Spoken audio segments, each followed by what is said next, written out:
Other shows we have for you to enjoy at myclassicradio.net. The Avengers was most certainly not a household name in South Africa prior to the radio series. With no national television service until 1976, the mechanism simply was not present in the country to show television programs to mass audiences. While many other countries reveled in the filmed adventures of John Steed and company, South Africa was not equipped to join in the fun. The series took Britain by storm and made a major impression in the American markets, being that greatest of rarities, a British series given a network transmission slot. However, as a filmed series, rather than a videotaped one, The Avengers was able to gain a modicum of exposure in South Africa through film rentals. Come and listen at myclassicradio.net.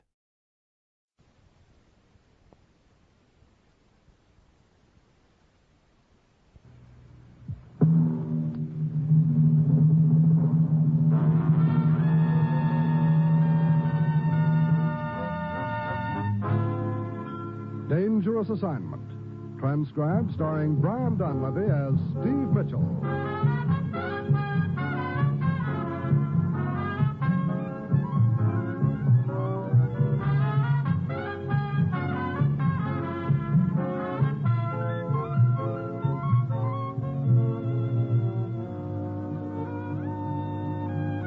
Yeah, danger is my assignment. I get sent to a lot of places I can't even pronounce. They all spell the same thing, though, trouble. But when I walk into the commissioner's office, I don't realize that this assignment's going to prove that sometimes the nicest thing that can happen to a guy is to get kidnapped.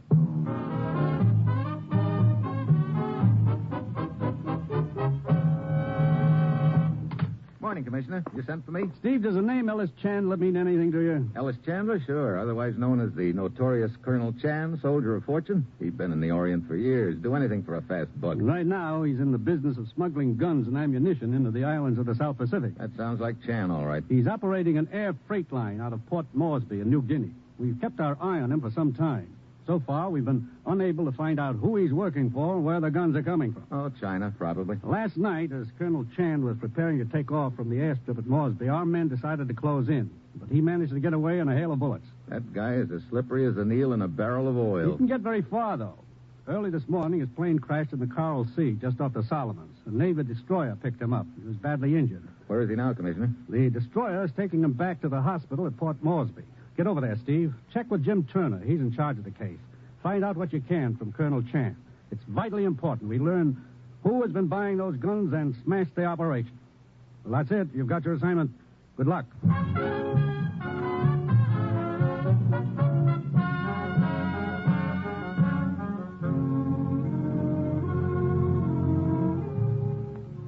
The National Broadcasting Company is presenting Dangerous Assignment, starring Brian Donlevy in the role of Steve Mitchell, colorful two-fisted government agent.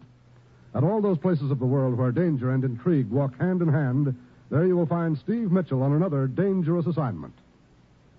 Each Wednesday evening on most NBC stations, you'll hear a great lineup of stellar radio programs. For comedy, laugh with You Bet Your Life and Groucho Marx.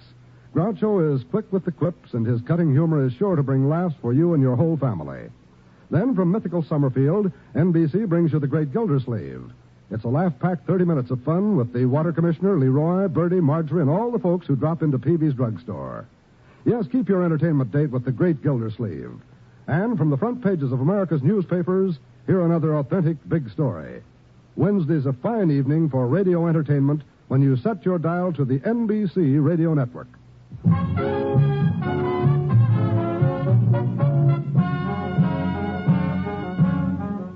Sure, I've got my assignment. Get over to a hospital at Port Moresby in New Guinea, have a chat with the notorious Colonel Chan, soldier of fortune, and find out who hired him to run guns and ammo into the islands of the South Pacific. It's late Wednesday afternoon when my plane lands.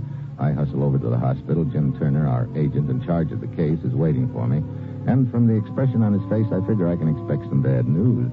Well, you're too late, Steve. He's dead? Yeah, died an hour ago. Severe head injury. I went over to his office at the airport to see if I could turn up anything. Did you? Yeah, a letter. Got it right here. It was in his desk. Have a look. Mm-hmm. Signed by a man named Jarvis? He's a Copra broker. Has an office here in town. He sent the letter to Chandler 2 days ago. Chandler run freight for Jarvis? Mm-hmm. Now, in the letter, Jarvis writes that a client of his, the name isn't mentioned, has expressed a desire to meet with Chandler personally.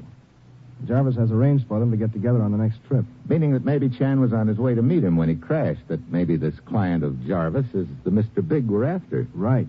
I think I ought to pay a call on friend Jarvis. Looks like he's the go-between.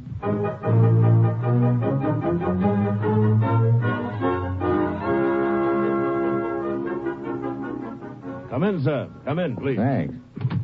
Sorry to bother you, Mr. Jarvis. Not at all, sir. Not at all. Your name is, Winchell? Mitchell. Steve Mitchell. Oh, yeah. Oh, my secretary said it was Winchell. Fool girl never gets anything right. Do sit down, please. I thought you might be able to give me some information. No, indeed. Pertaining to... An old friend of mine, Colonel Chan. Colonel Chan? Well, I don't believe that I am familiar His with... real name is Ellis Chandler. Ellis Chandler. The flyer? That's right. Oh, by George, you mean to say that Chandler is the well-known Colonel Chan? Well, sir, that is a bit of news. Your old friend, sir? Yeah. They told me at the airport that he'd taken a shipment out. They didn't know when he'd be back. Oh, I see. I understand he runs quite a bit of freight for you. Oh, true. Copra, you know. Well, I'd hoped that if the shipment was yours, you might be able to tell me where I'd find him. Oh. Oh, well, I am sorry, Mr. Mitchell. I'm afraid I can't tell you. He wasn't flying for you then, huh? No, a busy man, our friend Chandler. Mr. Mitchell flies freight for a good many firms here in the area. I suggest you may inquire of them. Perhaps they could... Yeah, I guess I'll do that, Mr. Jarvis. Oh, excuse me, please. Yes? Oh, yes, put him on, Miss Moon. It's a long-distance call from a client, Mr. Mitchell. Sure. I'll be on my way. I'm sorry I wasn't able to help you, sir. Well, thanks anyway.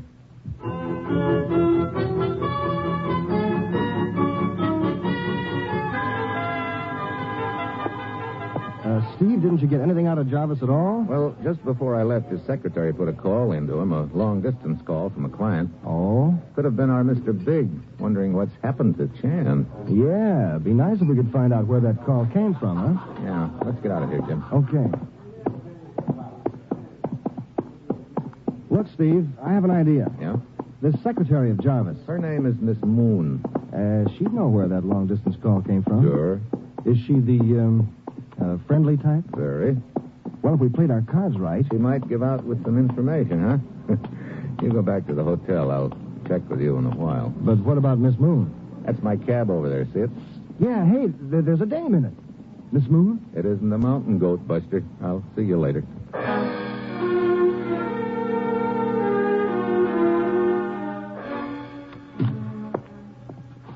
Oh, hello, Steve. I've been waiting.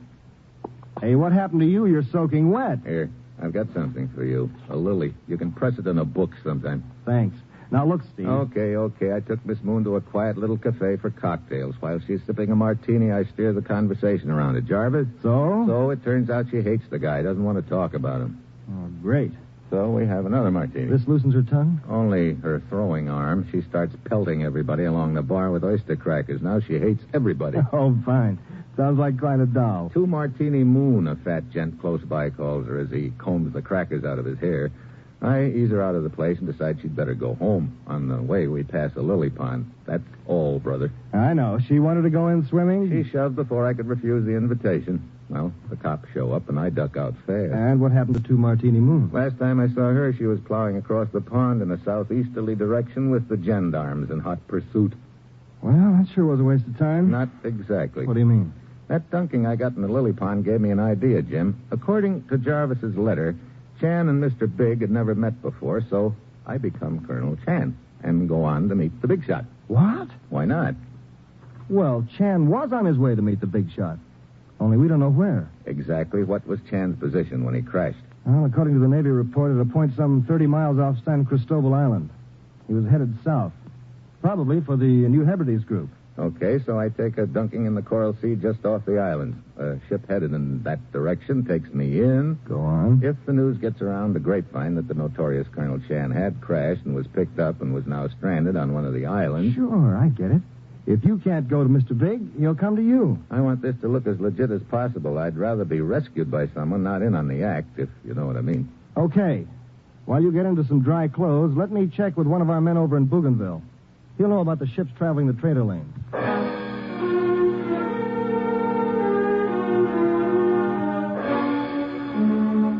By sundown, we'd completed our plans for Operation Sea Rescue. 2 hours later, I'm aboard a Navy flying boat, and we're well out over the Coral Sea, headed for the New Hebrides Islands. far as we go, Steve. Pilot's going to set her down. Exactly where are we, Jim? We're approximately 10 miles off Espiritu Santo, the largest of the islands. That where we're going? Yeah. Our rescue ship ought to be along in an hour or so. Just what you ordered. Oh? We found out there's a copra trader out of Bougainville.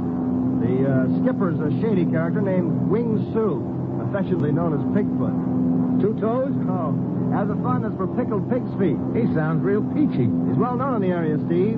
Has an in with the underworld, and he's always out for a buck. But watch your step, Colonel Chan. If the word's gotten out that the real Chan is dead back at Moresby, you'll wind up likewise. Don't worry, my will is made out. You'll get my bicycle clipped.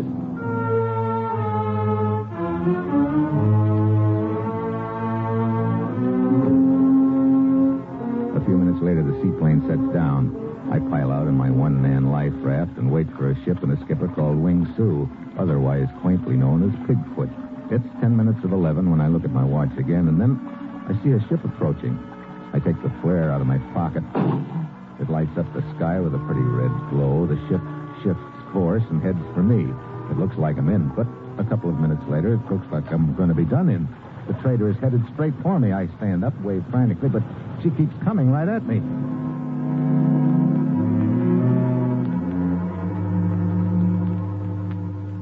Steve Mitchell will continue his dangerous assignment in just a moment. 20 seconds from now, a fire will break out somewhere in the United States, causing untold misery and devastation.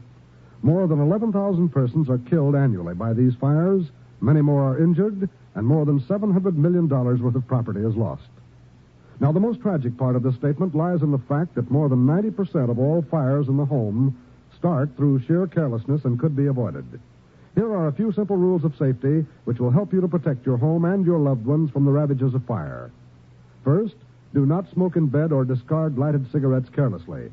Second, clean out old newspapers, magazines, and other inflammable debris. Third, promptly repair all defective wiring and electrical equipment. If a wire looks frayed or worn, replace it at once. Fourth, use only those cleaning fluids which will not burn. And fifth, be careful with matches. Keep them out of the reach of small children. You can't afford to gamble with fire. The odds are against you every time.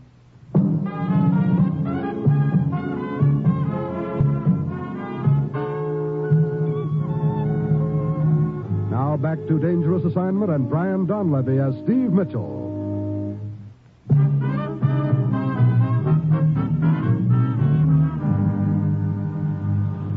The boat's almost on top of me. I dive to one side as it hits the raft. Suddenly, a line drops beside me. I grab at it and get hauled up over the side of the copra trader.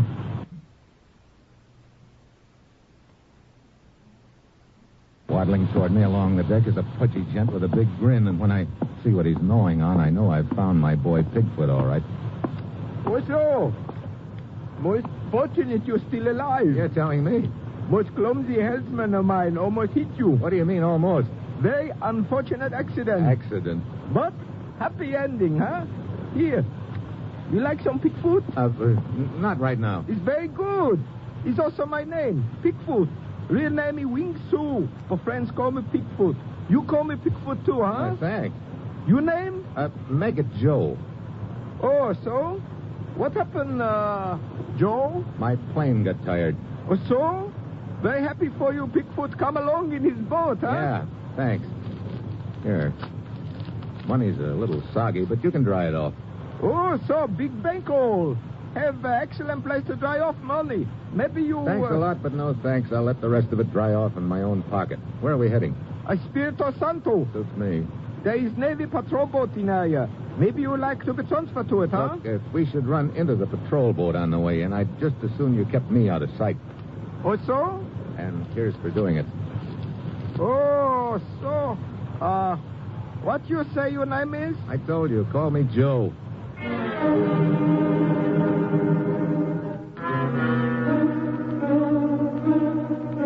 Pigfoot's little button eyes keep flicking toward me. I can tell he figures he's got a distinguished visitor aboard, and more important, a chance to pick up a few fast bucks. So far, so good.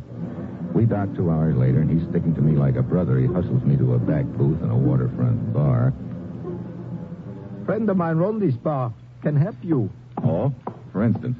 For instance, hello. What? Well, hello. Oh, so, Liana, this is a friend of mine, Joe. How are you, Joe? Better by the minute. Sit down. Thanks. Well, what can I do for you, Joe? You know, that's a leading question and could easily... Hey, wait a minute. Are you the friend Pigfoot was telling me about, the one who runs this bar? That's right. Wait, over there near the bar, the local law. Lieutenant Fabian. Hey, he's heading this way. Well, Liana. Are you perhaps trying to get your license revoked? I don't understand, Lieutenant. I can't think of a better way than harboring undesirable characters here. Undesirable? Your friend, Colonel Chan. What? You Colonel Chan? So what? I thought I made it clear the last time you were here 2 years ago, Colonel Chan, that you are emphatically not welcome on this island. I'll give you exactly 2 hours to clear out. Don't push. I'll shove off when I get ready. I see. Very well. That's your attitude. You'll spend your time here locked up. On your feet. Look. I said on your feet, Colonel Chan. Okay, Oh, so. You had better get out of here. Any idea where to? 3 block down, little hotel, room number 7 in back. You wait there for me. Now you go, quick.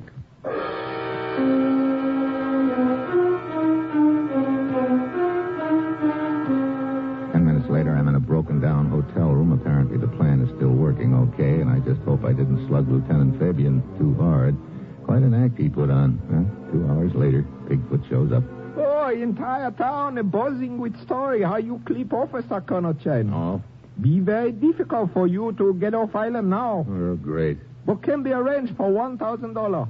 American. Well, ordinarily, I'd be delighted, Bigfoot, but it so happens I don't have $1,000 American. Oh, so? Perhaps you have friend with $1,000 American dollar, huh?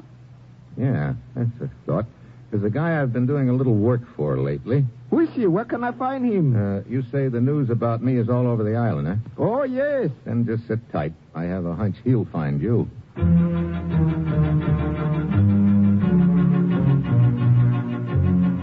Yeah, I figure that the word will spread through the grapevine that Pigfoot knows where Colonel Chan is hiding. It'll eventually reach the ears of Mr. Big, whoever he is, and that's what I'm counting on. Towards evening, I doze off, but not for long. Who is it? It's your good friend, Pigfoot. Hello. You were right about what would happen, Colonel Chen. What do you mean? Well, after leaving you earlier today, I was contacted by your friend with much money, the man you work for. Oh? Yes. Lives on a nearby island and wished to talk to me. So I go over and brought him back. Where is he? House is not far. I take you. Come.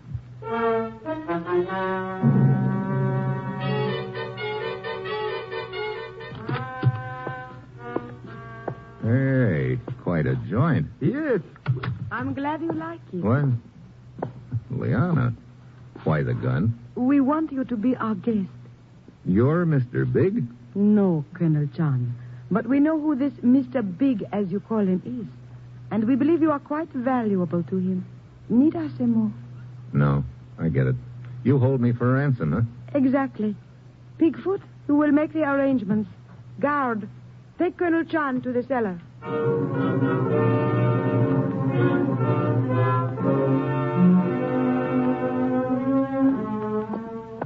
Bigfoot leaves, and the guard, a big, rugged-looking gent, takes me down to the cellar. Somehow, I've got to get free and follow Pigfoot because he's obviously going to be heading for the boy who's behind the whole deal. We stop in front of a heavy door.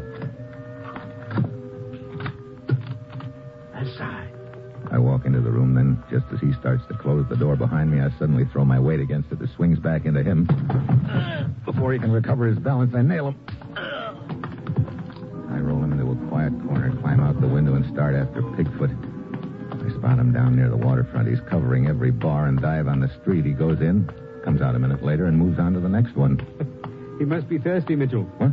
Oh, Lieutenant Fabian. I think he's rounding up his crew. Oh? Look, Lieutenant, I'm going to try and sneak aboard his boat. Why don't you pick up a couple of your men in the boat and tag along? Where to? If my hunch is right, to an island inhabited mainly by the gent the real Colonel Chan was working for. The gun runner I'm after.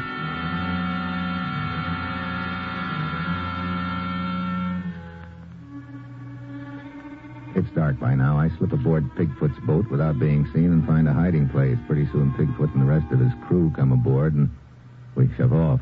2 hours later, we dock at a small island. I slip over the side, swim under the little pier, and wade ashore. I spot Pigfoot taking off up a trail that leads to what looks like a small plantation. And I spot something else in the underbrush. It looks like abandoned fortifications, probably from the last war. I get a sudden hunch and ease over to them. I find an opening and let myself down into one of the bunkers. And then I see my hunch is right. Stacks of guns and ammunition all over.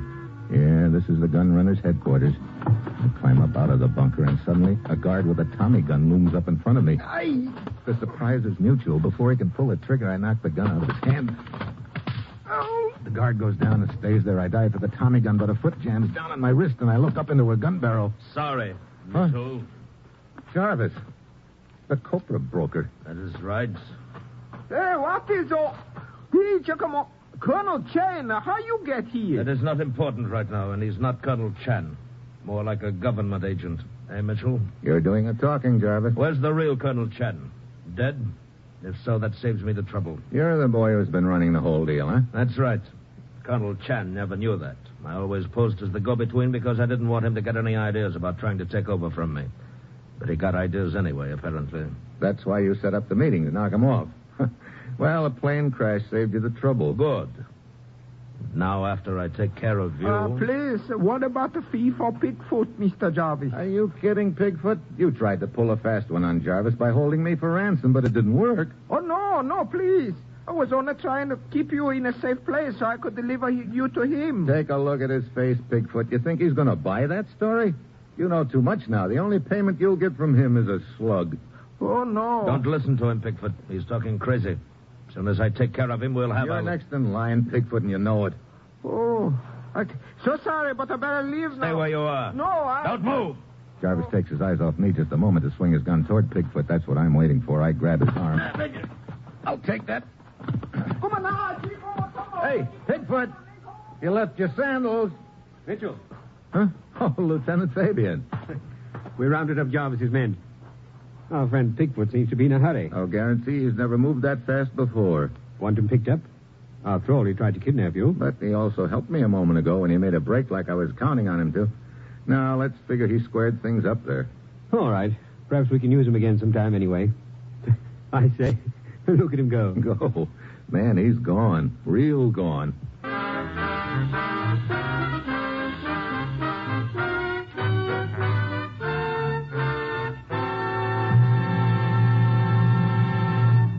Our star, Brian Donlevy, will return in just a moment. Here's a tip to help you breeze right through your housework every day of the week. Join the millions of American homemakers who every day set their radios to NBC and enjoy the host of popular programs broadcast on most of these same stations. There's laughter with the Bob Hope Show, Bob and Ray, and Dave Garroway. Meredith Wilson brings informal chatter and music to suit every taste on his show Every Day, while Tommy Bartlett presents Welcome Travelers from Chicago. Strike It Rich, the show with a heart, presents enjoyable listening with Warren Hull. It's NBC's prescription to chase away your housework blues. So, whether you're doing the dishes, dusting, fixing lunch, sprucing up the house with your vacuum cleaner, or any one of 1,000,001 things that housework entails, be sure to set your dial to this NBC station where you'll hear the finest in daytime radio programs. Remember, you'll hear Bob Hope, Dave Garroway, Tommy Bartlett, Bob and Ray, Meredith Wilson, and Warren Hull Monday through Friday on most NBC stations.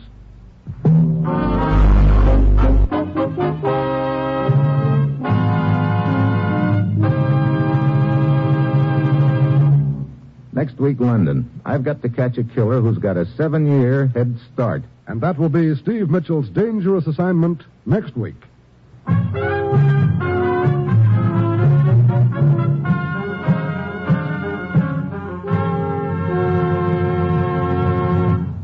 Included in tonight's cast were Ray Dietrich, Bill Conrad, Paul Frees, Betty Lou Gerson, and Don Morrison. This is John Storm speaking.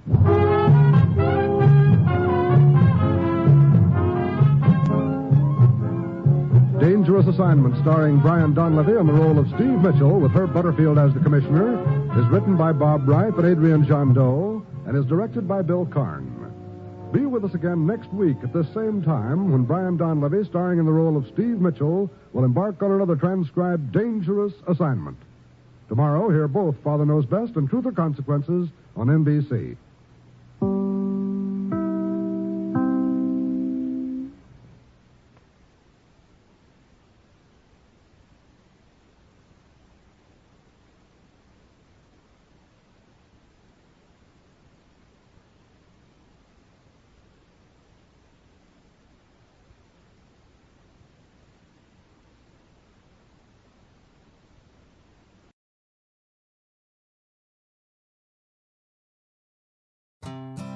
Chesterbrook Academy Preschool is here to help your child move forward academically, socially, and emotionally.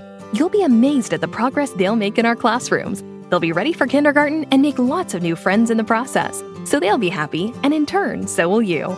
Contact us today to schedule an open house appointment starting at 10 a.m. on Saturday, January 22nd.